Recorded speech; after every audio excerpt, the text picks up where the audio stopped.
وبرکاتہ۔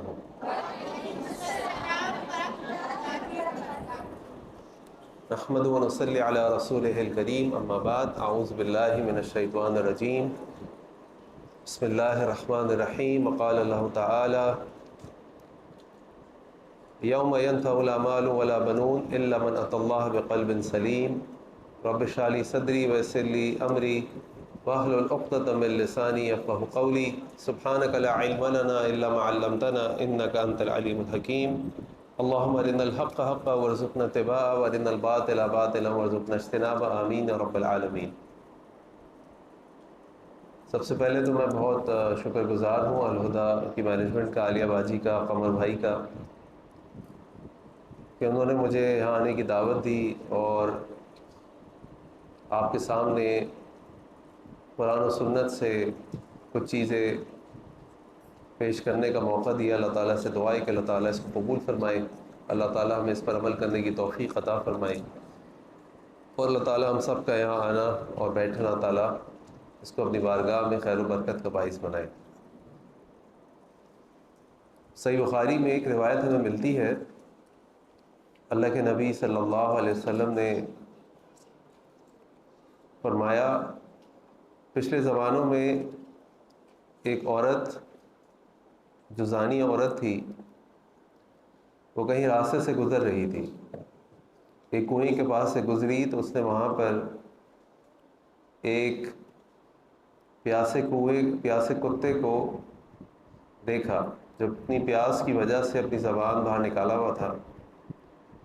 اس زانی عورت کو اس کتے کے اوپر ترس آیا، اس نے اپنے موزے کو اتارا اور موزے کو اتار کر اس میں پانی بھرا، اس کتے کو پانی پلا دیا۔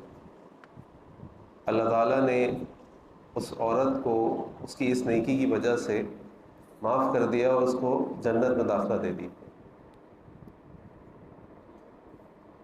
اسی طرح ایک اور واقعہ ہمیں ملتا ہے کہ ایک شخص کہیں راستے سے گزر رہا تھا، اسے راستے میں ایک کانٹے دار جھاڑی یا کوئی درخت کا ٹکڑا دیکھا جو لوگوں کو تکلیف پہنچا سکتا تھا۔ اس نے راستے سے اس ٹہنی کو یا شاخ کو اٹھایا اور سائڈ پہ کر دیا تاکہ کسی کو اس سے تکلیف نہ ہو۔ اللہ تعالیٰ کو اس کی نیکی اتنی پسند آئی کہ اللہ تعالیٰ نے اس کی مغفرت فرما دی۔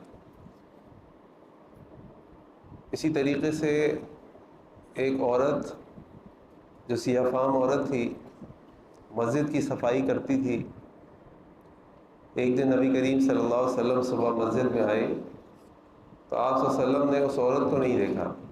آپ نے صحابہ سے پوچھا کہ وہ عورت کہاں ہے؟ صحابہ نے کہا اللہ کے نبی صلی اللہ علیہ وسلم رات کو اس کا انتقال ہو گیا، ہم نے اس کی نماز جنازہ پڑھی، اس کو دفنا دیا۔ اللہ کے نبی صلی اللہ علیہ وسلم فرمایا کہ تم لوگوں نے مجھے کیوں نہیں بتایا، تم لوگ مجھے بھی بتاتے۔ صحابہ نے کہا اللہ کے نبی صلی اللہ علیہ وسلم آپ دن بھر تھکے ہوتے ہیں، آپ کے اوپر اتنے ذمہ داریاں ہیں، اتنی آپ کی یعنی اہل و عیال ہے، سب معاملات ہیں، ہم نے کہا آپ آرام کر رہے ہوں گے، صبح موقع ہوگا آپ کو بتا دیں گے۔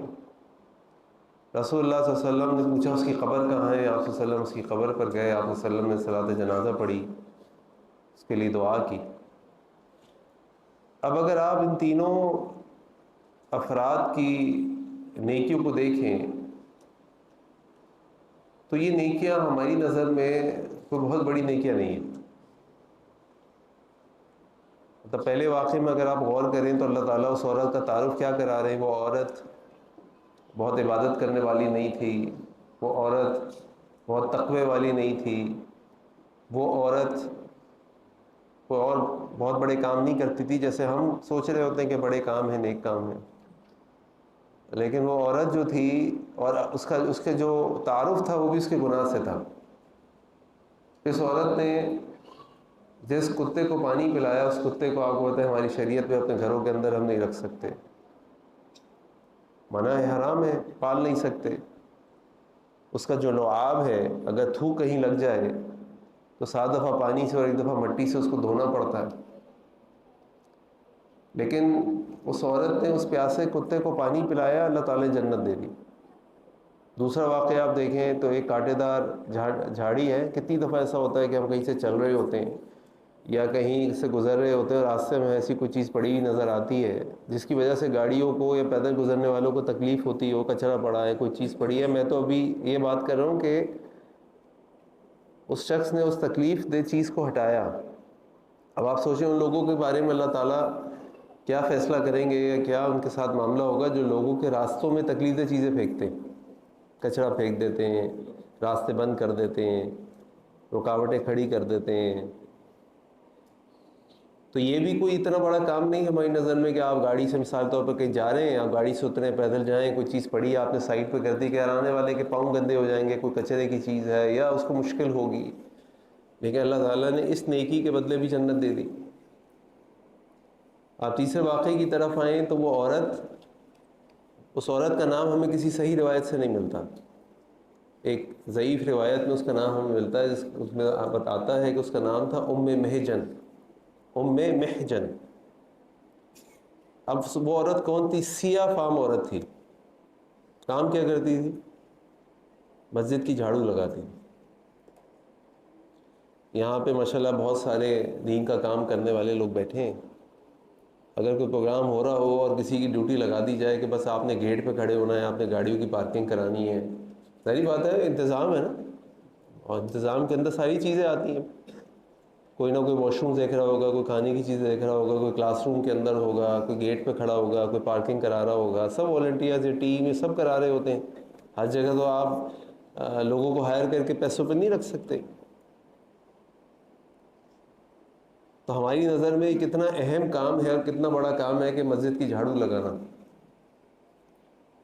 یہ مسجد کے خادم ہوتے نا، ان کی کیا حیثیت اور اہمیت ہوتی ہے ہماری نگاہ میں۔ چہ جائے گا ہم چھوڑ دیں، آج کل تو ہم اپنے امام اور مؤذن کے ساتھ کیا کرتے ہیں، یہ تو مسجد کا خادم ہے، یہ مسجد کی خادمہ تھی عورت۔ ایک روایت میں یہ بھی آتا ہے کہ کوئی مرد تھا، اب اس عورت کا انتقال ہو گیا تو اللہ کے نبی صلی اللہ علیہ وسلم کی زندگی میں آپ ہمیں اندازہ ہوتا ہے کہ کتنے ہی صحابہ کا اور کتنے صحابہ کی والدین کا اور ان کے بچوں کا، شوہر کا، بیوی کا انتقال ہوتا ہو۔ ظاہری بات ہے انسان ہے، انسان دنیا سے آ بھی رہے جا بھی رہے، لیکن ہمیں کتنے ایسے واقعات ملتے ہیں کہ جہاں اللہ کے نبی صلی اللہ علیہ وسلم نے جب کسی کے انتقال کے بارے میں پتہ چلا تو آپ صلی اللہ علیہ وسلم نے کہا اس کی قبر بتاؤ کدھر ہے، اس کی قبر پہ جا کے آپ نے دوبارہ صلاۃ الجنازہ پڑھی، آپ نے اس کے لیے دعا کی۔ بظاہر اس عورت کا جو کام تھا وہ ایسا کام نہیں تھا، وہ مسجد نبوی کی خطیبہ نہیں تھی، وہ اور خطیب کی بیوی بھی نہیں تھی، وہ نہ وہ ابوبکر کی کوئی رشتہ دار تھی، نہ عمر کی، نہ عثمان کی، نہ علی رضی اللہ عنہ کی، کہیں نہیں آتا۔ لیکن کیا وجہ تھی کہ اللہ تعالیٰ نے اس کتے کو پانی پلانے پر، اس جھاڑی کو راستے سے ہٹانے پر، اس عورت کے مسجد کی جو خادمہ تھی اس کا اتنا مقام بنا دیا کہ اللہ کے نبی صلی اللہ علیہ وسلم اس کی قبر پہ جا کے نماز جنازہ پڑھیں۔ تو ہمیں تو ایک ہی بات سمجھ آتی ہے، وہ بات یہ سمجھ آتی ہے کہ ان تینوں نے وہ جو کام کیا ہے، تینوں کے دل میں جو چیز تھی نا، وہ اللہ کی محبت تھی، وہ اخلاص تھا، وہ قلب سلیم تھا، کہ جس دل کے اندر نیکی کی محبت ہے، جس دل کے اندر اللہ کو خوش کرنے کا کوئی وجہ ہے، کوئی اس طرح کی چیز ہے۔ اور یہ قلب سلیم جو ہے نا، یہ اللہ کی بہت بڑی نعمت ہے۔ اللہ تعالیٰ قرآن فرماتے ہیں یوم لا ينفع مال ولا بنون، اس دن نہ کسی کا مال اس کو فائدہ دے گا، نہ اس کی اولاد اس کو فائدہ دے گی، الا من اتى اللہ بقلب سلیم، مگر وہ جو اللہ کے پاس قلب سلیم لے کر آئے گا۔ تو اس قلب سلیم کا جو حصول ہے نا وہ بڑا اہم ہے اور بہت ضروری ہے۔ اچھا، اب اس کے لیے بہت ساری باتیں کی جا سکتی ہیں۔ مثلا میں آپ کے سامنے جو دل ہے، دل کیا ہوتا ہے، دل میں وسوسے کیسے آتے ہیں اور دلوں کو کیسے کنٹرول کیا جاتا ہے، بہت ساری چیزیں کی جا سکتی ہیں، اور بہت بڑا موضوع ہے، یہ بہت بڑا موضوع ہے۔ وقت تو اس کی اجازت نہیں دیتا کہ ایک ایک چیز پہ ترتیب سے بات کی جائے، جو باقاعدہ اگر اس کو ایز اے کورس کیا جائے تو یہ کئی گھنٹے درکار ہیں اس کے لیے، تاکہ اس بات کو قلب کیا ہوتا ہے، قلب کی کیفیات کیا ہوتی ہیں، قلب سلیم کیا ہوتا ہے، بے نفس کیا ہوتا ہے، بے نفس کی کیفیات، لوامہ، یہ ساری چیزیں کیا ہوتی ہیں، مطمئنہ۔ لیکن میں آپ کے سامنے اس مختصر سے موقع سے فائدہ اٹھاتے ہوئے کچھ اللہ کے نبی صلی اللہ علیہ وسلم کی ایک حدیث رکھتا ہوں، جس کے اندر ہمیں اللہ کے نبی صلی اللہ علیہ وسلم نے 4 کام بتائے ہیں، اور وہ 4 کام ایسے ہیں کہ اللہ کے نبی فرمایا کہ جو کام کر لے گا وہ جنت میں داخل ہو جائے گا۔ اور اس قلب سلیم کو بھی حاصل کرنے کے لیے، اپنے دل کی پاکیزگی کے لیے، طہارت تزکیے کے لیے بھی ہمیں کچھ ایکشن کرنے پڑتے ہیں. خالی بیٹھے بیٹھے نہیں ہوگا، خیالوں سے نہیں ہوگا. سوچ کو بھی مثبت بنانا ہوگا اور کچھ اپنے ہی جسم کو، اپنے اعضاء کو، اپنے لمبس کو یوز کرنا ہوگا. تو اللہ کے نبی صلی اللہ علیہ وسلم کی ایک حدیث، جب اللہ کے نبی صلی اللہ علیہ وسلم مدینہ تشریف لا رہے تھے تو حضرت عبداللہ بن سلام رضی اللہ عنہ اس حدیث کو روایت کرتے ہیں. اور جب وہ حدیث کو بیان کر رہے ہیں تو وہ جو بات بیان کر رہے ہیں اس سے پہلے وہ غیر مسلم تھے، اور وہ بات بیان کرنے کے بعد وہ مسلمان ہو گئے.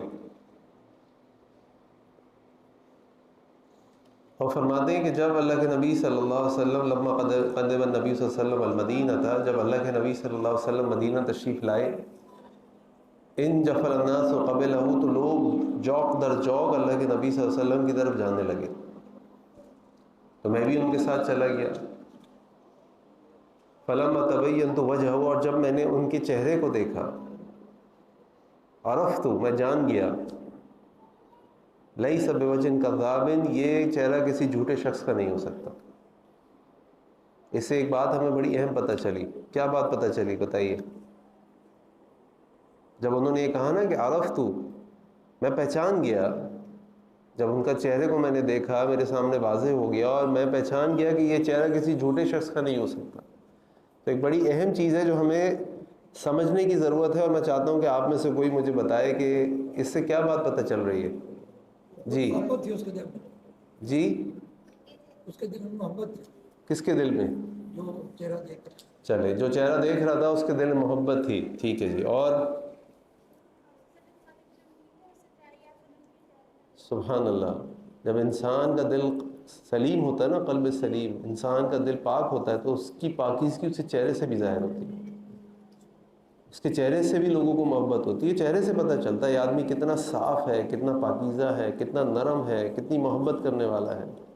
اور جب گناہ انسان کے بڑھتے ہیں تو اس کے جسم پہ، اس کے چہرے پہ بھی اثرات بڑھ رہے ہوتے ہیں. اس کا مطلب یہ نہیں ہے کہ اب آپ کہیں کہ یہ شخص جو ہے نا چہرے سے مجھے لگ رہا ہے گنہگار ہے، اور یہ شخص جو ہے نا مجھے چہرے سے لگ رہا ہے یہ بہت جنتی ہے. یہ کام ہم نے نہیں کرنا. تو اللہ بہتر جانتے. لیکن ہماری کوشش یہ ہونی چاہیے کہ ہم جب اللہ کے نیک بندے بننے کی کوشش کریں تو وہ نور، وہ خوشبو ہمارے چہرے سے، ہمارے جسم سے بھی پھوٹے گی. تو اس شخص نے، عبداللہ بن سلام رضی اللہ عنہ فرماتے ہیں، عرفت، میں پہچان گیا کہ چہرہ کسی جھوٹے کا نہیں ہو سکتا. اور وہ فرماتے ہیں کہ نبی کریم صلی اللہ علیہ وسلم سے جو پہلی بات میں نے سنی وہ کیا تھی؟ وہ یہ تھی، یا ایھا الناس، اے لوگو، افشوا السلام، 4 کام، افشوا السلام، سلام کو پھیلاؤ، واتموا الطعام، کھانا کھلاؤ، وصلوا الارحام، صلہ رحمی کرو، اور چوتھی چیز، وصلوا باللیل والناس نیام، رات کو اٹھ کے نماز پڑھا کرو جب لوگ سو رہے ہوتے ہیں. یہ چاروں کام ایسے ہیں کہ جب انسان ان کاموں کو کرتا ہے تو اس کا تزکیہ ہونا شروع ہو جاتا ہے. سب سے پہلے کام کی بات کرتے ہیں. آخر میں اللہ کے نبی فرمایا صلی اللہ علیہ وسلم، تدخل الجنت بالسلام، تم سلامتی کے ساتھ جنت میں داخل ہو جاؤ گے. اور پھر عبداللہ بن سلام فرماتے ہیں، میں نے جب یہ بات سنی تو میں ایمان لے آیا. اور اس حدیث کو حدیث سلام بھی کہتے ہیں. اب یہاں پہ چاروں کام پہ ذرا غور کرنے کی ضرورت ہے. سب سے پہلا کام ہے افشوا السلام، سلام کو پھیلاؤ. ایک تو سلام یہ ہوتا ہے کہ جی ہم ایک دوسرے کو آتے آتے السلام علیکم، السلام علیکم، کیسے ہیں آپ، یہ وہ کر رہے ہوتے ہیں نا. تو یہ بہت اچھی بات ہے. اللہ کے نبی صلی اللہ علیہ وسلم کی حدیث آپ نے فرمایا کہ جب کوئی شخص سلام کہتا ہے، ایک شخص آیا، اس نے آ کے کہا السلام علیکم ورحمۃ اللہ، آپ نے فرمایا 10، 10 نہیں کیا. دوسرا آیا، اس نے کہا السلام علیکم ورحمۃ اللہ، آپ نے فرمایا 20، 20 نہیں کیا. تیسرا آیا، اس نے کہا السلام علیکم ورحمۃ اللہ وبرکاتہ، آپ فرمایا 30، 30 نہیں کیا. بالکل صحیح بات ہے. ہم سلام کرتے ہیں، اور یاد رکھیں کہ ایک مسلمان کے لیے سلام کرنے کا یہی طریقہ ہے. ہائے بائے شائے، اس سے کوئی ثواب نہیں ملے گا. اور یہ عبادت ہے، اور عبادت کا کوئی شارٹ فارم نہیں ہوتا. ASA از ناٹ سلام. ASA از ناٹ سلام. سلام از السلام علیکم ورحمۃ اللہ وبرکاتہ. یہ ایک عبادت ہے. عبادت کا کوئی شارٹ فارم نہیں ہوتا. عبادت کا اس کے طریقے سے ادا کیا جائے گا تو آپ کو اجر ملے گا انشاءاللہ. اب اس سلام کے اندر آپ گہرائی میں جائیں تو آپ دیکھیں جب ہم کسی کو کہہ رہے ہوتے ہیں نا السلام علیکم تم پہ سلامتی ہو، تو ایکچولی یہ دعا ہے. اور دعا جب انسان کسی کو کرتا ہے تو اس کا مطلب یہ ہے کہ اس کے دل میں اس کے لیے محبت ہے، اس کے لیے نفرت نہیں ہے، منافقت نہیں ہے، دھوکہ نہیں ہے. یعنی اگر میں آپ کو کہتا ہوں السلام علیکم تو میرا دل آپ سے لیے صاف ہونا چاہیے، میں اللہ کو اس کے نام السلام کے ساتھ گواہ بنا کے کہہ رہا ہوں اللہ اس پہ سلامتی بھیج دیں. اور یہ جو اللہ کے نبی صلی اللہ علیہ وسلم کی حدیث آپ نے فرمایا کہ تم جنت میں داخل نہیں ہو سکتے، لا تدخل الجنہ حتی تؤمنوا، لا تدخلوا الجنہ حتی تؤمنوا، تم جنت میں داخل نہیں ہو سکتے جب تک تم ایمان نہ لائے. ولا تؤمنوا، اور تم ایمان نہیں لا سکتے حتی تحابوا، جب تک کہ تم ایک دوسرے سے محبت نہ کرو. اولا ادلکم علی شیء اذا فعلتموہ تحاببتم، کیا میں تمہیں وہ چیز نہ بتاؤں کہ اگر تم وہ کرنے لگو تو ایک دوسرے سے محبت ہو جائے. آپ نے فرمایا افشوا السلام بینکم، اپنے درمیان سلام کو پھیلاؤ. اب جو سلام ہم کر رہے ہوتے ہیں اس سے تو محبتیں نہیں کوئی بڑھتی، وہیں کہ وہیں کھڑے، وہی منافقت ہے، وہی جھوٹ ہے، وہی دھوکہ ہے، وہی سب کچھ ہے. اس کی وجہ یہ ہے جو سلام کی اصل ہے نا وہ ہم بھول گئے، اب صرف الفاظ ادا ہو رہے ہیں، رسم ادا رہ گئی، روح بلالی نہ رہی. سلام کا مطلب یہ ہے کہ دل کی گہرائیوں سے آپ کسی کو کہہ رہے ہیں کہ بھائی مجھے تم سے اللہ کے لیے محبت ہے اور میں اللہ سے دعا بھی کرتا ہوں تمہارے لیے. اور اگر آپ یہ کہیں ورحمۃ اللہ، میں اللہ اور ایک دعا کر رہے ہیں، وبرکاتہ اور ایک اور دعا کر رہے ہیں. تو یہ سلام جب ہم کسی کو کرتے ہیں اس کے معنی کو سمجھتے ہوئے تو یہ ہمارا تزکیہ کرتا ہے، ہمارے دل سے، دل میں اگر اس کے لیے کوئی بری چیز ہے، کوئی برائی ہے، کوئی خرابی ہے تو اس کو نکالتا ہے. اور اللہ کے نبی صلی اللہ علیہ وسلم سے پوچھا گیا ای الاسلام خیر، اللہ کے نبی صلی اللہ علیہ وسلم سب سے اچھا اسلام کس کا ہے؟ آپ نے فرمایا وہ جو لوگوں کو کھانا کھلاتا ہے، اور دوسرا وہ تقرأ السلام کہ تم سلام کہو علی من عرفت، جس کو تم جانتے ہو، ومن لم تعرف، اور اس کو بھی جس کو تم نہ جانتے ہو. آج تم سے اس کو سلام کرتے ہیں اس کو جانتے ہو، جس کو نہیں جانتے اس کو سلام کر لے، پوچھتا ہے بھائی خیریت، کوئی کام ہے آپ کو؟ میں تو نہیں پہچانا آپ کو، آپ کون ہیں؟ اور یہ سلام پہچان بھی اس بات کی ہے کہ ہم مسلمان ہیں. تو اس سلام کی اصل کو سمجھتے ہوئے جب ہم سلام کرتے ہیں تو اس سے ہماری محبت بڑھتی ہے. اور جب تک محبت نہیں ہوگی ایمان نہیں ہوگا، ایمان نہیں ہوگا جنت پر نہیں جا سکتے. لہٰذا پہلی چیز یہ ہے جو اللہ کے نبی صلی اللہ علیہ وسلم نے فرمایا. اچھا اس کو نا ایک اور زاویے سے بھی آپ اس حدیث کو دیکھ سکتے ہیں. اس زاویے سے دیکھ سکتے ہیں، مثال طور پہ آپ نے دیکھا ہوگا کہ جب بھی کوئی کسی ملک کا صدر، وزیر اعظم الیکٹ ہوتا ہے یا سلیکٹ ہوتا ہے، جو بھی آپ کہہ لیں، کہیں الیکٹ ہوتا ہے، کہیں سلیکٹ ہوتا ہے، اور کہیں مسلط ہوتا ہے، تو وہ سب سے پہلے اپنی ایک پریزیڈنشل سپیچ دیتا ہے، ایک تقریر کرتا ہے اپنی قوم کے سامنے. ہمیں تو عادت ہو گئی 100 دن کے وعدوں کی، وہ 100 دن ہی پورے نہیں ہوتے کسی کے بھی. تو وہ جب وہ تقریر کرتا ہے نا، وہ تقریر ہوتی ہے یعنی اس کی اسٹریٹجی، اس کے اصول، اس کی دعوت کو پیش کرتا ہے وہ کہ میرا طریقہ کار یہ ہوگا. تو اللہ کے نبی صلی اللہ علیہ وسلم داخل ہو رہے ہیں مدینہ میں، یہ اللہ کے نبی صلی اللہ علیہ وسلم کی پہلی اسپیچ ہے، پہلا خطبہ ہے مدینہ کا. اور آپ صلی اللہ علیہ وسلم داخل ہوتے ہوئے کیا اسپیچ دے رہے ہیں، کیا بتا رہے ہیں لوگوں کو. اور آپ یہ بھی سوچئے کہ جب اللہ کے نبی صلی اللہ علیہ وسلم مکے میں تھے اور مکے سے ہجرت کر کے 13 سال کی محنت کے بعد مدینہ تشریف لائے ہجرت کر کے، تو مکے میں کتنے لوگ مسلمان ہوئے؟ مطلب ان کی تعداد 1000 سے بھی کم ہے. اور جب مدینہ تشریف لایا آپ صلی اللہ علیہ وسلم نے اپنی قوم کے سامنے، لوگوں کے سامنے اپنے اصول سیٹ کے، دیکھو بھائی یہ ہمارے اصول ہیں، ہماری یہ گائیڈ لائنز ہیں، ہم ان کی بنیاد پہ کام کریں گے. تو آپ دیکھیں جب اللہ کے نبی صلی اللہ علیہ وسلم 9 ہجری میں حج کے لیے گئے تو 1 لاکھ سے زیادہ مسلمان حج پہ موجود ہیں. یعنی یہ وہ اصول ہیں جن کی بنیاد پر اگر آپ نے کسی علاقے میں، کسی شہر میں کہ لوگوں میں دعوت پھیلانی ہونا تو یہ اصول آپ لے سکتے ہیں. یہ 4 اصول.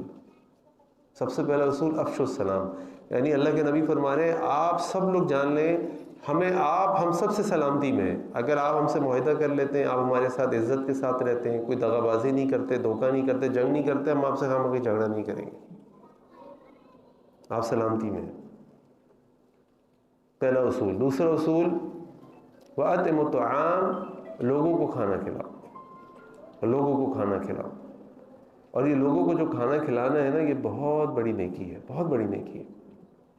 یہ اتنی بڑی نیکی ہے اور اتنا بڑا یعنی دعوت کا آپ سمجھ لیجئے ٹول ہے کہ آپ دیکھیں جب اللہ کے نبی صلی اللہ علیہ وسلم نے اپنے قریش مکہ کو دعوت پیش کی سب سے پہلے ابتدا میں، تو پہلے آپ صلی اللہ علیہ وسلم ان کی کھانے کی دعوت کی، ان کو کھانا کھلایا، اور کھانا کھلانے کے بعد رسول اللہ صلی اللہ علیہ وسلم نے اب ان کے سامنے دعوت پیش کی، قُلْ لَا إِلَهَ إِلَّا اللَّهُ تُفْلِحُونَ، تم کہہ دو لا الہ الا اللہ فلاح پا جاؤ گے۔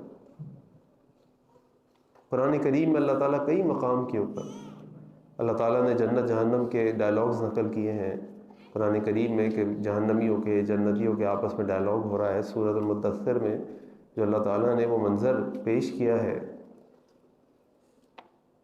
کہ جب مجرمین جنتیوں سے پوچھتے ہیں فی جنات یتساءلون ما سلککم فی سقر، تمہیں کن چیزوں نے جلنے والی آگ میں ڈال دیا؟ سب سے پہلا قصور وہ اپنا بتاتے ہیں لم نکن من المصلین، اور نماز پڑھنے والے نہیں تھے۔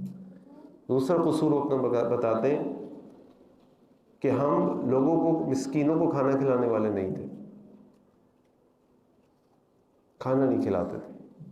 اور جو اللہ کے نبی نے فرمایا صلی اللہ علیہ وسلم کہ ای الاسلامی خیر، بہترین اسلام کون سا ہے؟ تو جب سوال کیا ایک صحابی نے آ کے، تو آپ نے فرمایا تطعم الطعام وتقرأ السلام علی من عرفت ومن لم تعرف، کہ تم لوگوں کو کھانا کھلاؤ۔ قرآن کریم آپ دیکھ لیں، قرآن کریم میں اللہ تعالیٰ فرماتے ہیں وَيُطْعِمُونَ الطَّعَامَ عَلَىٰ حُبِّهِ مِسْكِينًا وَيَتِيمًا وَأَسِيرًا، کہ وہ اس کی محبت کے باوجود، علماء نے کہا اس کے دونوں معنی، ایک تو محبت یہ ہے کہ بھائی ان کو خود ضرورت ہے اس کی، وہ خود فاقے سے ہیں لیکن دوسروں کو کھانا کھلا دیں، اور ایک محبت یہ ہے کہ بھائی میں اپنا مال کیوں خرچ کروں، میرا کھانا ہے میں کھاؤں، میں کیوں کھلاؤں کسی کو۔ تو لیکن اللہ تعالیٰ فرمانے کہ وہ کھانا کھلاتے ہیں، پھر کیا کہتے ہیں انما نطعمکم لوجہ اللہ لا نرید منکم جزاء ولا شکورا، ہم تمہیں کھانا کھلاتے ہیں صرف کس لیے؟ تاکہ ہم اللہ تعالیٰ سے اجر طلب کریں، ہمیں تم سے کوئی بدلہ نہیں چاہیے، کوئی شکر نہیں چاہیے۔ کھانا کھلا کے ایسے بن جاتے ہیں کہ انہوں نے نہیں کسی اور نے کھلایا۔ ابھی مال خرچ کرنا ہے، مال خرچ کرنا آسان نہیں ہے، سب سے مشکل کام ہے۔ اور یہ مال کی محبت جو ہے نا، یہ انسان کو تباہی اور بربادی میں لے جاتی ہے۔ اللہ کے نبی صلی اللہ علیہ وسلم کی حدیث آپ نے فرمایا میری امت کا فتنہ تھا امتی المال، میری امت کا فتنہ مال ہے۔ اور آپ جانتے ہیں دنیا میں مال کی جنگ کتنی بڑی ہے، اور مصیبت یہ ہے اس مال کے اندر پتہ نہیں کیا ایسی چیز ہے جس کے بعد جتنا آتا ہے اس کی محبت اور بڑھ جاتی ہے اس کے دل۔ سب سے بہادر شخص وہ ہے جس کے پاس کم ہے، سب سے بزدل شخص وہ ہے جس کے پاس زیادہ ہے، جبکہ اس کو معلوم ہے کہ یہ میرا مال نہیں ہے، میرے وارثین کا مال ہے۔ میں کچھ عرصے پہلے ایک چیریٹی، ایک گلوبل چیریٹی آرگنائزیشن ہے، اس کا ایک پارٹ تھا، تو میں اس کی گلوبل کانفرنس پہ گیا، تو ملیشیا وہاں پہ وہ اس کا جو ہیڈ تھا پریزنٹ کر رہا تھا کہ وہ افریقن کنٹریز میں کھانا کھلاتے تھے لوگوں کو۔ تو وہ بتانے لگے کہ ہم ایک شہر میں گئے، افریقہ کے کسی ملک کے ایک شہر میں گئے، تو وہاں روٹین یہ تھا، کھانا وہ لوگ یہ کھاتے تھے کہ گندا کنٹامینیٹڈ واٹر، سیوریج کا پانی ہے، جو بھی پانی ہوتا تھا وہ رکھا ہوتا تھا، کہیں سے آٹا مل جاتا تھا تو اس آٹے کو اس پانی میں ڈال کے اس کی گولیاں بناتے تھے، وہ کھا لیتے۔ اور یہ کھانا ان کو ایسا ہوتا تھا کہ 2 دن میں 1 دفعہ ملتا، یہ نارمل ہے ادھر کے لیے۔ کہنے لگے وہاں کرسچن مشنریز آتی ہیں، کرسچن مشنریز آ کے وہاں لوگوں کو کھانے کھلاتی ہیں، جب کھانے کھلاتی ہیں بچے ہوتے ہیں لوگوں کے، تو مائیں جو ہے ان کے پاس دودھ آنے لگتا ہے، اپنے بچوں کو دودھ پلاتی ہیں، روٹین چلتا ہے۔ کچھ عرصے کے بعد وہ مشنری آ کے کہتی ہے جی کل سے یا اگلے مہینے سے اگلے ہفتے سے اب راشن نہیں ملے گا۔ بولتے راشن کیوں نہیں ملے گا؟ بس راشن نہیں ملے گا، جاؤ اپنے مسلمان بھائیوں سے مانگو، ہم تو تمہیں جب دیں گے جب تم ہمارے مذہب کو مانو گے۔ دیکھو وہ تمہارے مسلمان بھائی آئے تمہارے پاس، ہم آئے تمہارے پاس، ہمیں فکر ہے تمہاری۔ اور آج آپ دیکھ رہے ہیں دنیا میں ہمارے جو بڑے بڑے امیر لوگ ہیں وہ اپنے لیے سونے کی ٹرینز اور سونے کی گاڑی اور جہاز بناتے ہیں. ان کے جو بڑے بڑے امیر لوگ ہیں وہ چیریٹی چلاتے ہیں. بل گیٹ کی چیریٹی آپ دیکھ لیں، فلاں کی چیریٹی آپ دیکھ لیں، فلاں کی چیریٹی آپ دیکھ لیں. اور ہمارے کون سے بادشاہ سردار کی چیریٹی چل رہی ہیں؟ الا ماشاء اللہ، الا ماشاء اللہ. کوئی دنیا میں پولیو ختم کر رہا ہے، کوئی دنیا میں کچھ ختم کر رہا ہے، کوئی دنیا میں کچھ ختم کر رہا ہے، اپنا مال لگا رہا ہے. اس کو معلوم ہے میرے ساتھ تھوڑی جائے گا، لیکن ان کو دنیا کمانی ہے، اپنا نام بنانا ہے تاکہ دنیا ان کا نام یاد رکھے. وہ خرچ کر رہے ہیں، پیچھے ہو سکتے ہیں ان کے اور بھی کوئی مقاصد ہوں، لیکن اصل کام ہی ہمارے کرنے کا ہے. تو اللہ کے نبی فرما رہے ہیں صلی اللہ علیہ وسلم افشوا السلام واطعموا الطعام. اور ضروری نہیں ہے اس کے لیے آپ بڑے بڑے جو ہے وہ دسترخوان، ہر آدمی کو اللہ تعالیٰ نے اپنی کیپیسٹی دی ہوئی ہے. وہ اپنے پڑوسی کے بھی کچھ بنا کے بھیج سکتا ہے، وہ اپنے غریب رشتہ داروں کے بھی کچھ بنا کے بھیج سکتا ہے. میں ایک واقعہ پڑھا تھا کہ ایک فیملی تھی، اچھی ویل آف فیملی تھی، مناسب فیملی تھی. ایک دن ماں نے بچے سے کہا بیٹا برابر والے کے جاؤ، اس سے بولو آپ کے پاس کچھ آلو یا پیاز ہے، ہمیں چاہیے. اس کا میں برابر والے کے پاس کیوں جاؤں، میں بازار سے لے آتا ہوں، میں لا سکتا ہوں. الحمدللہ اللہ تعالیٰ نے ہمیں وسائل دیے، ہمیں کیا ضرورت ہے مانگنے کی کسی سے. اس نے کہا بیٹا بات یہ ہے کہ میں اس لیے نہیں تم سے کہہ رہی ہوں ان سے جا کے مانگو کہ ہم خرید نہیں سکتے، ہم خرید سکتے ہیں الحمدللہ، لیکن مجھے یہ معلوم ہے کہ وہ نہیں خرید سکتے. اس کو پھر ہمارے سے مانگنے میں کبھی شرم نہیں آئے گی. میں اس لیے بھیج رہی ہوں تمہیں کہ کل اس کے لیے بھی راستہ کھل جائے. مجھے معلوم ہے اس کے حالات ٹھیک نہیں. تو ضروری نہیں ہے کہ ہم دسترخوان ہی لگائیں، ضروری نہیں ہے کہ ہم فری کچنز ہی بنائیں. ہم بہت چھوٹے لیول پہ اپنی حیثیت طاقت کے مطابق بھی تطعیم و طعام کر سکتے ہیں. اللہ کے نبی صلی اللہ علیہ وسلم کے سامنے کھانے آتے تھے، لیکن آپ صلی اللہ علیہ وسلم جو بھی مال آتا تھا بانٹ دیا کرتے تھے. اور یہ کام صرف کھانے کی حد تک نہیں، یہ تو ایکچولی اس زمانے کی ضرورت تھی، کیونکہ مسلمان انتہائی غریب تھے، انتہائی فاقوں میں تھے، برا حال تھا، کھانے کو نہیں ملتا تھا. آپ نے واقعہ سنا ہوگا کہ اللہ کے نبی صلی اللہ علیہ وسلم ایک دن دوپہر کے وقت اپنے گھر سے نکلے شدید بھوک کی حالت میں، شدید بھوک کی حالت میں باہر نکلے. اور دوپہر کا وقت تھا، یہ نکلنے کا وقت بھی نہیں تھا. جب باہر نکلے تو ابو ہریرہ مل گئے، وہ ابو بکر مل گئے رضی اللہ عنہ. پوچھا اللہ کے نبی صلی اللہ علیہ وسلم اس وقت آپ کیسے باہر آئے ہوئے؟ انہوں نے کہا کہ جس چیز نے تمہیں باہر گھر سے نکالا مجھے بھی اس چیز نے نکالا. اور آگے بڑھے تو عمر بھی مل گئے، اور تینوں دنیا کے بہترین انسان، اور تینوں کا بھوک کے مارے برا حال. تو ضروری نہیں ہے کہ، اور اس کے باوجود آپ صلی اللہ علیہ وسلم کے پاس کوئی مال آتا، کوئی چیز آتی، آپ صلی اللہ علیہ وسلم لوگوں کو دے دیتے. اس کا معنی یہ ہے کہ جو اللہ تعالیٰ نے ہمیں وسائل دیے ہیں، جو دولت دی ہے، چاہے وہ مال کی صورت میں ہو، کسی اور چیز صورت میں ہو، وہ ہمیں لوگوں کے فائدے کے لیے استعمال کرنی چاہیے. تو دوسرا کام اللہ کے نبی صلی اللہ علیہ وسلم نے مدینہ آ کے کہا وَأَطْعِمُوا الطَّعَامَ، اور اس میں بھی ہمارے لیے بڑا تزکیہ اگر ہم اس کے اوپر چلنے لگیں. تیسری چیز وَصِلُوا الْأَرْحَامَ، صلہ رحمی کیا کرو. اب صلہ رحمی ایک ایسی چیز ہے جس کے بارے میں ہمارے یہاں بڑی غلط فہمیاں ہیں، ہمارا کانسیپٹ کلیئر نہیں ہے. پہلے تو صلہ رحمی کی حیثیت کو سمجھ لیں. صلہ رحمی کی حیثیت یہ ہے کہ اللہ کے نبی فرمایا لا يدخل الجنت قاطع، قطع رحمی کرنے والا جنت میں نہیں جائے گا. آج ہم دو طرح کے مسائل کا شکار ہیں، ایک معاشی مسائل کا، انکم کم ہے، اور ایک بیماریوں کا، اور دونوں کا علاج اس کے اندر موجود ہے. اللہ کے نبی فرمایا صلی اللہ علیہ وسلم من احب ان یبسط له فی رزقه، جو اس بات سے محبت کرتا ہے کہ اس کے رزق کو وسیع کر دیا جائے، وینصح له فی اثره، اور وہ چاہتا ہے کہ اس کی عمر بڑھا دی جائے، فلیصل رحمہ، اس کو چاہیے کہ صلہ رحمی کرے. ایک حدیث میں آتا ہے کہ اللہ تعالیٰ فرماتے ہیں کہ یہ صلہ رحمی کو میں نے اپنے نام میں سے ایک نام دیا، میں نے اس کو تخلیق کیا ہے. انا رحمان وخلقت رحم وشققت لها اسما من اسمی، میں رحمان ہوں، میں نے رحم کو پیدا کیا ہے، یعنی رشتہ داریوں کو میں نے پیدا کیا ہے، اور میں نے اپنے نام میں سے اس کو نام دیا ہے. جو اس کو رشتے کو جوڑے گا میں اس کو جوڑ دوں گا، جو اس کو توڑے گا میں اس کو توڑ دوں گا، کاٹ دوں گا اس کو۔ اب صلہ رحمی کیا ہے؟ اللہ کے نبی صلی اللہ علیہ وسلم کے پاس ایک شخص آیا اور آگے کہنے لگا کہ اللہ کے نبی صلی اللہ علیہ وسلم، میرے رشتے دار مجھے کچھ بھیجتے ہیں، میں ان کو بھیج دیتا ہوں۔ ہم بھی یہی کرتے ہیں نا، کوئی دعوت میں بلاتا ہے ہم دعوت میں بلا لیتے ہیں، کوئی تحفہ بھیجتا ہے ہم تحفہ دے دیتے ہیں۔ تو آپ نے فرمایا لیس الواصل بالمکافی، صلہ رحمی بدلے کا نام نہیں ہے، یہ تو بدلہ ہے، یہ تو بدلہ ہے۔ ولیکن الواصل، لیکن صلہ رحمی یہ ہے اذا قطعت رحمہ، جب تم سے قطع رحمی کر دیا جائے، رشتہ کاٹ دیا جائے، وصلتہ، تم اس کو جوڑتے ہو۔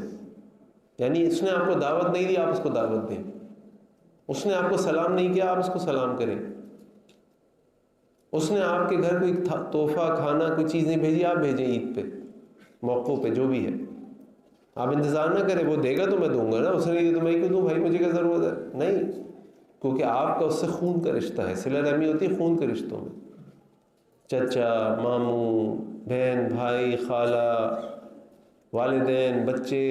لیکن آج ہم دیکھتے ہیں ہماری سوسائٹی کے اندر کتنے جھگڑے ہیں ہمارے، کتنے جھگڑے ہیں ہمارے۔ اور اگر آپ سوچیں کہ صحابہ کیسے اللہ تعالیٰ کے قرآن پر عمل کرتے تھے اور اللہ کے نبی صلی اللہ علیہ وسلم کی حدیث پر عمل کرتے تھے، ہم حیران رہ جائیں گے۔ اماں عائشہ رضی اللہ عنہ کا واقعہ سورہ نور کے اندر موجود ہے، جب منافقین نے ان کے اوپر تہمت لگائی، اللہ کے نبی صلی اللہ علیہ وسلم کو خبر پہنچی، مدینہ میں پروپیگنڈا شروع ہو گیا، خبریں عام ہو گئیں۔ کئی دنوں کے بعد جا کر اماں عائشہ کو پتہ چلا، اللہ کے نبی صلی اللہ علیہ وسلم بہت پریشان تھے۔ اماں عائشہ فرماتی ہیں کہ میں دیکھتی تھی کہ اللہ کے نبی صلی اللہ علیہ وسلم میرے پاس آتے ہیں، میں بیمار ہو گئی سفر سے آنے کے بعد، آپ صلی اللہ علیہ وسلم میرے پاس آتے ہیں، لیکن آپ صلی اللہ علیہ وسلم کا جو انداز ہے وہ محبت والا نہیں ہے جو اب ویسے میرا ساتھ انداز ہوتا تھا۔ میں حیران تھی، پتہ نہیں کیا معاملہ ہے۔ ایک دن ان کو بتایا گیا یا ان کو پتہ چلا کہ میرے بارے میں مدینہ کے اندر یہ باتیں ہو رہی ہیں۔ اماں عائشہ فرماتی ہے میں آ کے گھر روتی رہی، دن گزر گیا، رات گزر گئی، دن گزر گیا، پھر میں نے اللہ کے نبی صلی اللہ علیہ وسلم اجازت مانگی کہ مجھے اپنے والدین کے گھر جانے تھے۔ آپ صلی اللہ علیہ وسلم نے اجازت دے دی۔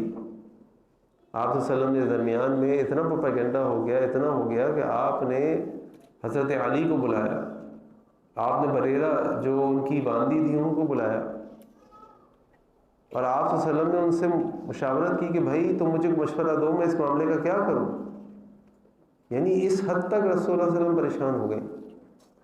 آپ اپنے گھر جاتی ہیں، اماں عائشہ اپنے والد سے کہتی ہیں کہ اللہ کے نبی صلی اللہ علیہ وسلم وہاں پر آ گئے، اور آ کے اماں عائشہ سے فرما رہے ہیں کہ عائشہ اگر تو تم نے کوئی ایسی بات کی ہے تم اللہ سے معافی مانگو، اللہ بہت معاف کرنے والے ہیں، اور اگر تم بے گناہ ہو تو اللہ تمہاری بے گناہی اتار دیں گے۔ اب آپ سوچیں کہ کس حد تک رسول اللہ صلی اللہ علیہ وسلم کے لیے یہ مشکل ٹائم تھا۔ اور اماں عائشہ کون ہے؟ اماں عائشہ عام عورت نہیں ہے، یہ اللہ نے حکم دیا تھا ان سے شادی کرنے کا۔ ابوبکر صدیق رضی اللہ عنہ کی بیٹی ہے۔ اس حد تک پروپیگنڈا پھیل چکا ہے، اور یہ پروپیگنڈا پھیلانے والا کون ہے؟ مستہ کون ہے؟ مستہ ابوبکر صدیق رضی اللہ عنہ کا، مستہ رضی اللہ عنہ ابوبکر صدیق کے رشتہ دار ہیں۔ ابوبکر صدیق ان کی ماہانہ ان کو وظیفہ دیتے ہیں، محتاج مسکین تھے ان کی مدد کرتے تھے، اور وہ یہ باتیں کرنے والوں میں شامل ہو گئے۔ اللہ کے نبی صلی اللہ علیہ وسلم ابوبکر صدیق کے گھر گئے اماں عائشہ سے ملنے، تو جب اللہ کے نبی نے اماں عائشہ سے کہا کہ عائشہ تم اللہ سے معافی مانگو، اللہ معاف کر دیں گے اگر تم نے گناہ کیا ہے۔ اماں عائشہ نے اپنے والد سے کہا ابو جی آپ میرے بارے میں کوئی بات کیجئے، آپ میری بے گناہی کے بارے میں کچھ کہیے۔ اور ابوبکر فرماتے ہیں بیٹا میں کچھ نہیں کہہ سکتا۔ اپنی ماں سے کہتی ہے ماں جی آپ اللہ کے نبی صلی اللہ علیہ وسلم سے میری بے گناہی کے بارے میں کوئی بات کیجیے، اور ماں کہتی بیٹی میں کچھ نہیں کہہ سکتی۔ اب سوچیں اس وقت سچویشن کتنی تکلیف دہ سچویشن ہے، کسی کی بیٹی کے اوپر زنا کی تہمت لگا دی جائے، اور وہ بھی کون بیٹی؟ صدیقہ کائنات ابوبکر صدیق رضی اللہ عنہ کی بیٹی، اللہ کے نبی صلی اللہ علیہ وسلم کی بیوی۔ کوئی عام بات نہیں ہے، یہ جنتی عورتیں ہیں، یہ جنتی فیملی ہے۔ اور پھر اللہ تعالیٰ نے سورہ نور کی آیت اتاری جس میں اللہ تعالیٰ نے اما عائشہ کی برات کا اعلان فرمایا قیامت تک کے لیے. اور جب یہ ساری بات ہو گئی تو ابوبکر صدیق نے فرمایا میں مستح کو اب کچھ نہیں دوں گا، میں اب نہیں دوں گا. مستح نے میرا رشتہ دار ہوتے ہوئے میرے ساتھ میں اس پہ صدقہ کرتا ہوں، اس کے باوجود اس نے میری بیٹی کے اوپر یہ الزام لگایا، الزام لگانے والوں میں شامل ہو گیا، میں اس کی مدد نہیں کروں. اللہ تعالیٰ نے سورہ نور کے اندر آیات اتار دی. اللہ تعالیٰ نے آیات اتار دی الا تحبون ان یغفر اللہ لکم. اس سے پہلے فرمایا ہے کہ جو لوگ جن کو اللہ تعالیٰ نے تم میں سے وسعت دی، مال دیا، ان کو چاہیے کہ وہ اپنے رشتہ داروں کی مدد کرنا نہ چھوڑیں جو مسکین ہیں، مہاجر ہیں، ضرورت مند ہیں. الا تحبون ان یغفر اللہ لکم، کیا تم اس بات سے محبت نہیں کرتے کہ اللہ تم کو معاف کر دے؟ اب آپ سوچئے کہ کتنی بڑی بات ہے، کتنی بڑی بات ہے. ہمارے تو کون سے جھگڑے ہیں جس پہ اپنے ہم رشتہ داروں سے نہیں ملتے؟ میرا نہیں خیال اگر یہاں پہ اللہ نہ کرے کوئی قطع رحمی کرنے والا بیٹھا ہو تو کوئی اس وجہ سے قطع رحمی کرتا ہو کہ اس کی بیٹی پہ تہمت لگائی گئی. ہمارے مسائل کیا ہیں؟ اس نے ہمیں دعوت میں نہیں بلایا، اس نے ہمیں پوچھا نہیں، اس نے ہمیں عزت نہیں دی، اس نے ہمیں عید پہ نہیں بلایا، اس نے اپنی شادی میں نہیں بلایا. بہت بڑا اگر کوئی مسئلہ ہوگا نا تو وراثت کا مسئلہ ہوگا. اگر کوئی بہت بڑا مسئلہ ہوگا جس کی بنا پہ ہم رشتہ ختم کر دیتے ہیں، شکل دیکھنا چھوڑ دیتے ہیں، بات کرنا، جواب دینا بند کر دیتے ہیں، بہت بڑا اگر کوئی مسئلہ ہوگا تو وراثت کا مسئلہ ہوگا، اس سے بڑا کوئی مسئلہ نہیں ہوگا. لیکن آپ اور میں دونوں اس بات کو مانیں گے کہ میری کسی کی بیٹی کے اوپر یہ تہمت لگا دینا سارے مسئلوں سے بڑی بات ہے. اور وہ بیٹی عام آدمی کی بیٹی نہیں ہے، ابوبکر صدیق کی بیٹی ہے رضی اللہ عنہما. وہ اللہ کے نبی صلی اللہ علیہ وسلم کی بیوی ہے، عام عورت نہیں ہے وہ. لیکن جب اللہ کا حکم آیا الا تحبون ان یغفر اللہ لکم، کیا تم اس بات کو پسند نہیں کرتے کہ اللہ تم کو معاف کر دے؟ تو ابوبکر صدیق نے جواب دیا بلا، کیوں نہیں اللہ تعالیٰ، میں چاہتا ہوں کہ مجھے آپ معاف کر دیں. اور انہوں نے فوراً مستح سے تعلق قائم کیا اور مستح کا وظیفہ جاری کر دیا. کیا ہے یہ؟ صلہ رحمی. اللہ کے نبی صلی اللہ علیہ وسلم کے بعد ایک شخص آیا اور آ کے اس نے کہا اللہ کے نبی صلی اللہ علیہ وسلم میں اپنے رشتہ داروں کے ساتھ اچھا سلوک کرتا ہوں، ایسا برا سلوک کرتے ہیں، میں صلہ رحمی کرتا ہوں، قطع رحمی کرتے ہیں، میری اچھائی کا جواب برائی سے دیتے ہیں. آپ نے فرمایا وَإِن كُنْتَ كَمَا قُلْتَ، اگر تم ایسے ہی ہو جیسا کہ تم کہہ رہے ہو، فَكَأَنَّمَا تُصِفُّهُمُ الْمَلَّ، تو تم اس کے منہ کے اندر راکھ ڈال رہے ہو. وَلَا يَزَالُ مَعَكَ مِنَ اللَّهِ ظَهِيرٌ، اور تمہارے ساتھ ہمیشہ اللہ تعالیٰ کی طرف سے ایک مددگار رہے گا. مَا دُمْتَ عَلَى ذَلِكَ، جب تک تم اس کے ساتھ اسی طرح صلہ رحمی کرتے رہو گے. تو اگر آج اللہ نہ کرے ہم میں سے کسی کے، اور یہ اگین وہی بات ہے، تزکیہ نفس ہے کہ ایک آدمی میرے ساتھ زیادتی کر رہا ہے، مجھے نقصان پہنچا رہا ہے، میرا مال کھائے بیٹھا ہے، مجھ پہ الزام لگا رہا ہے، اور میں اس کے ساتھ اچھی طرح بات کروں، میں اس کی ہر خوشی غمی میں شریک ہو جاؤں، وہ میں اس کو جا کے خود سلام کروں کیونکہ وہ میرا ماموں ہے، میرا بڑا ہے، میرا چچا ہے، میرا بڑا ہے، میں جا کے سلام کروں. جی آپ جا کے سلام کریں، آپ اس کو معاف کر دیں. کیوں؟ کیونکہ صلہ رحمی کرنا ہمارے لیے ضروری ہے. اگر ہم نے یہ صلہ رحمی نہیں چھوڑی تو ہم کتنی ہی نمازیں پڑھ لیں، کتنے ہی حج کر لیں، کتنے ہی روزے رکھ لیں، کتنے ہی صدقات کر لیں، کتنی ہی نیکیاں کر لیں. اللہ کے نبی صلی اللہ علیہ وسلم کے حدیث آپ نے فرمایا ان اعمال بنی آدم تورث کل خمیس لیلۃ الجمعہ، آدم کی اولاد ہر جمعرات کی رات کو اللہ تعالیٰ کے دربار میں پیش کیے جاتے ہیں.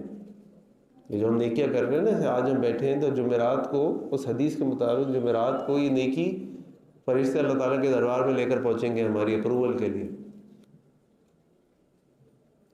آگے اللہ کے نبی فرماتے ہیں فلا یقبل عمل قاطع، قطع رحمی کرنے والے کے اعمال قبول نہیں کیے جائیں گے. مجھے اگر اپنے اعمال کی قبولیت چاہیے ہے تو مجھے صلہ رحمی کرنی پڑے گی. مجھے اپنے رشتہ داروں کو ان کی زیادتیوں کے باوجود، ان کی برائیوں کے باوجود، ان کی دھوکوں کے باوجود ہمیں معاف کرنا ہوگا، کیونکہ مجھے صلہ رحمی کرنی ہے. وہ کرے نہ کرے وہ اس کا مسئلہ ہے. آپ اچھائی کر رہے ہیں، وہ برائی کر رہے ہیں، کرنے دیں اس کے لیے دعا کریں.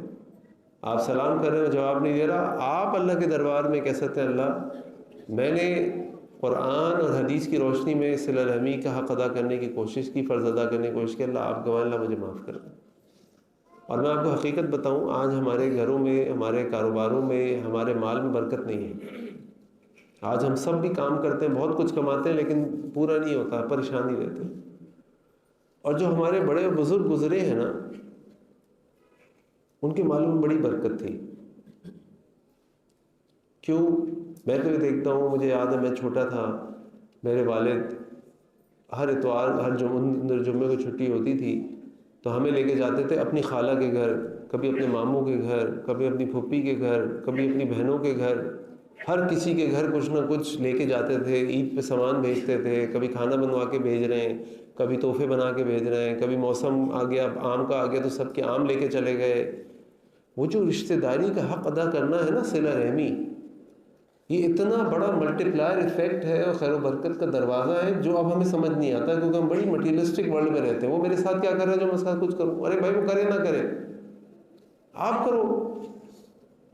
وہ اچھا نہیں ہے تو آپ تو اچھے ہو، وہ نیکی نہیں کر رہا تو آپ تو نیکی کماؤ، وہ حق ادا نہیں کر رہا اپنا تو آپ تو حق ادا کرو۔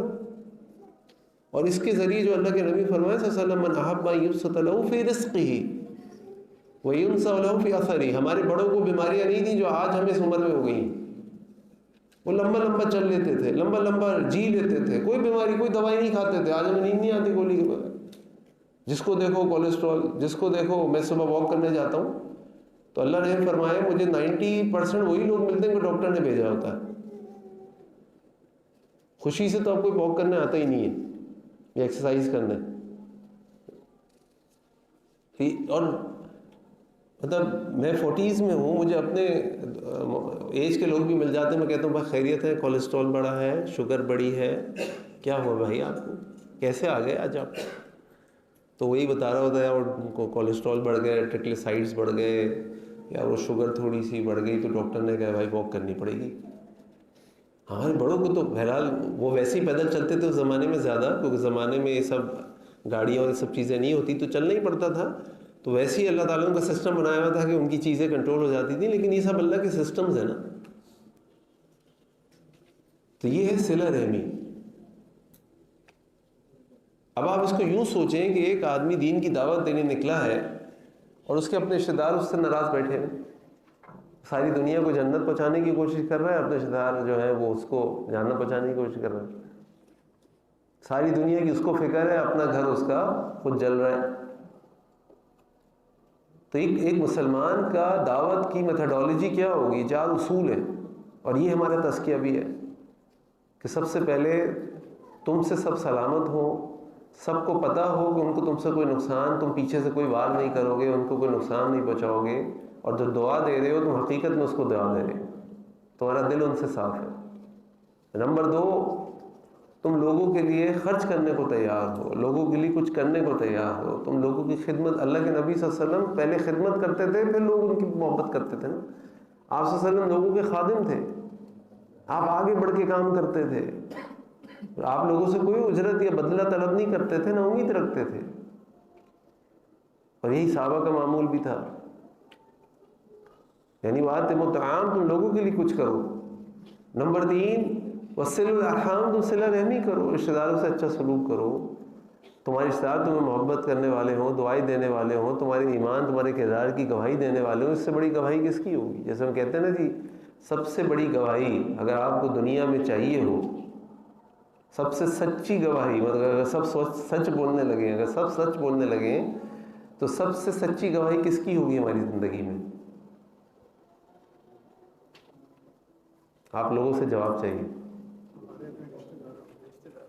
رشتہ دار تو بہت سارے ہیں نا، کون سا ایسا رشتہ ہے جس کی گواہی سب سے زیادہ معتبر ہوگی، سچی ہوگی، اگر وہ سچ بولے تو؟ میاں بیوی کی، میاں بیوی کی۔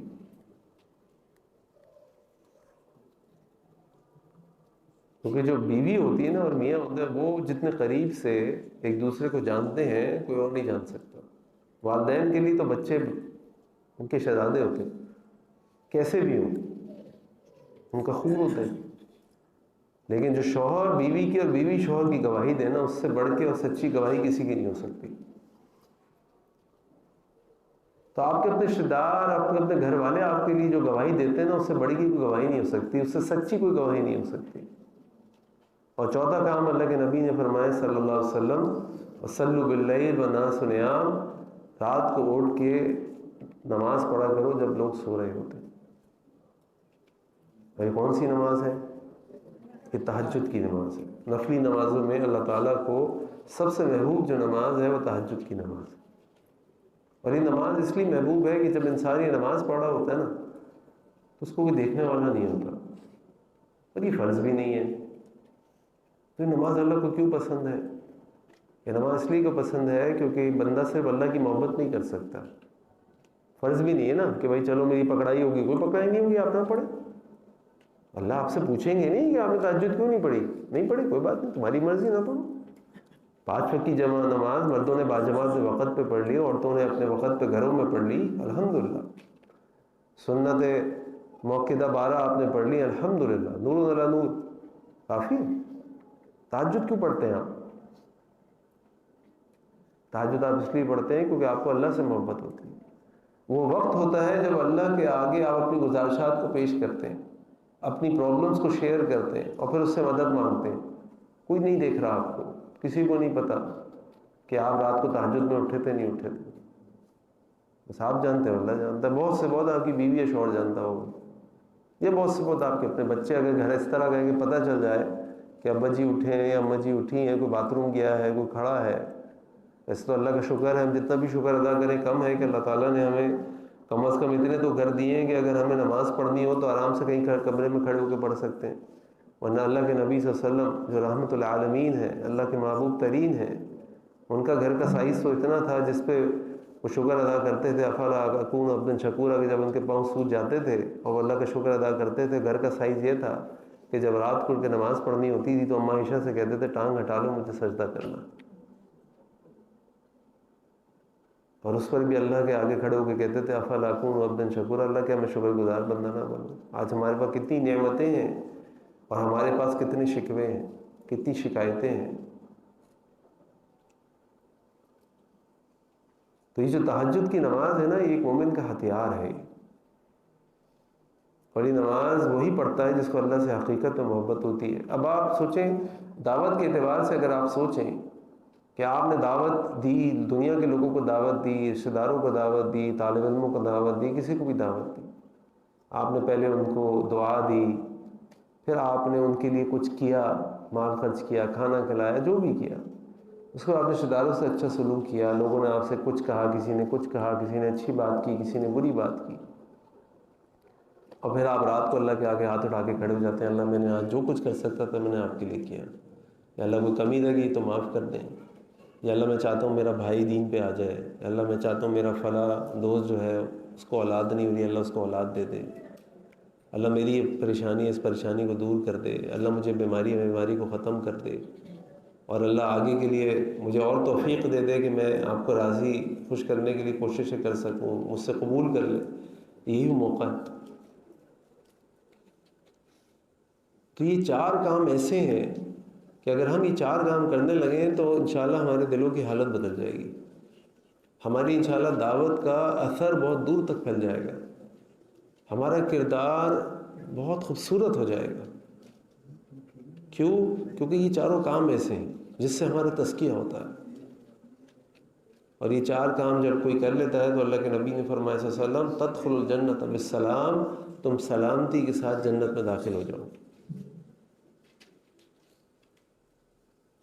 تو ہمیں اپنے دل کو اگر پاک و صاف کرنا ہے، قلب سلیم حاصل کرنا ہے، اللہ رب العزت کو حاصل کرنا ہے، تو ہمیں مستقل اپنے دل کا تزکیہ کرنا ہوگا۔ مجھ سے ایک نوجوان عالم ہے، لاہور میں رہتا ہے، کراچی آیا ملنے کے لیے، آیا تھا تو ملنے آیا، اس نے آ کے مجھ سے ایک سا سوال کیا جو میرے پاس بھی اس کا جواب نہیں تھا۔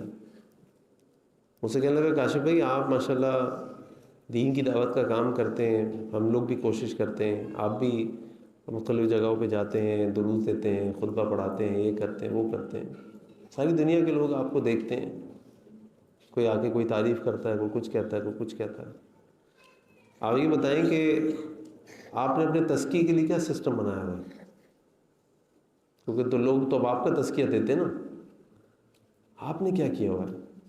کیونکہ یہ دل تو ادھر ادھر ہو جاتا ہے، کبھی بھی نیت میں فطور آ سکتا ہے، کبھی اخلاص میں کمی ہو سکتی ہے، کبھی دل میں ریاکاری کا جذبہ آ سکتا ہے، کبھی واہ واہ کا شوق پیدا ہو سکتا ہے، ہوتا ہے کوئی شیطان آتا ہے وسوسے ڈالتا ہے کہ بھائی واہ واہ ہونی چاہیے، بھائی یہ ہونا چاہیے، بھائی وہ ہونا چاہیے. آپ کیا کرتے ہیں کہ یار ابھی تک تو سچی بات ہے بس اللہ سے دعا کرتے ہیں اور ایک ہی چیز سمجھ آتی ہے کہ جتنی باتیں بولتے ہیں اللہ تعالیٰ سے توفیق مانگتے ہیں ہمیں بھی کرنے کی توفیق دے دے، اور جتنا اچھا لوگوں کے سامنے پیش ہوتے ہیں اس سے اچھا کوشش کرتے ہیں کہ اللہ تعالیٰ کے سامنے ہمارا باطن اچھا ہو جائے اور اکیلے میں سادہ عبادت کرنے والے بن جائیں.